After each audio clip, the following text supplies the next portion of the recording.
Hello, welcome to Sekolah Data.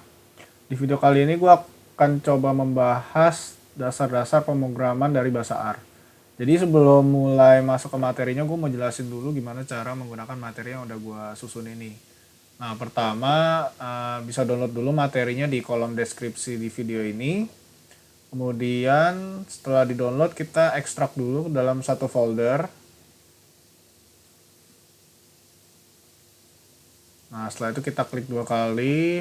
Nah, pas di sini bisa diklik file projectnya ini 2 kali.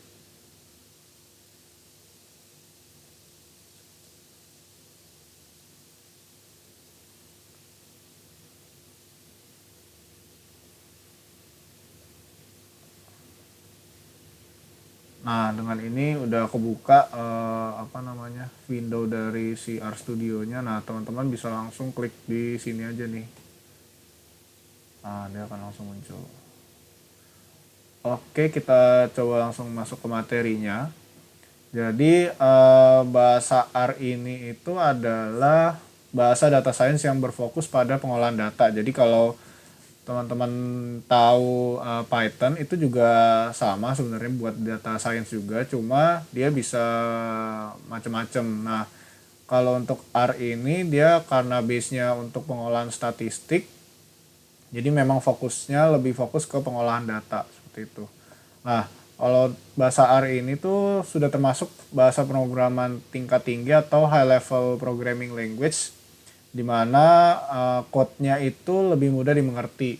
Jadi ini agak berbeda dengan bahasa sebelumnya, misalnya bahasa C atau bahasa Pascal yang memang lebih ribet persyaratannya. Seperti misalnya di tiap baris itu harus ada titik titik komanya yang lebih sering jadi masalah karena kita pas running code-nya tidak bisa karena kurang atau lupa menambahkan titik koma di baris paling belakangnya. Nah, kemudian di bahasa R itu ada yang namanya objek dan value. Nah, objek itu apa? Jadi objek itu adalah suatu variabel tempat menaruh nilai. Nah, variabelnya itu seperti apa? Jadi misalnya kalau di dalam matematik itu kita bisa kenal variabel x atau y dalam misalnya dalam sebuah persamaan. Nah, itu objek itu atau variabel uh, itu dalamnya adalah sebuah nilai. Nah, value atau nilai itu sendiri itu sebenarnya adalah isi dari si variabelnya itu. Jadi kalau di R ini nilai atau value itu bisa bermacam-macam, bisa mulai dari single value misalnya X sama dengan 5 atau mungkin Y sama dengan misalnya suatu karakter, misalnya Y sama dengan Budi. Nah, atau bisa data tabular dan plot chart. Nah, nanti kita akan coba bahas satu-satu di materinya. Nah, untuk menetapkan suatu nilai dalam suatu objek itu digunakan tanda panah seperti ini atau sama dengan. Jadi misalnya kita coba bikin dulu. Kita bikin objek brand mobil gitu ya, brand mobil. Terus taruhlah Suzuki gitu ya. Ini kita coba runnya itu dengan pencet tombol Ctrl Enter. Nah, di sini teman-teman bisa lihat di bagian bawah sini, di sini ini objeknya adalah brand mobil dan nilai yang ada di dalam objek tersebut itu adalah kata Suzuki seperti itu.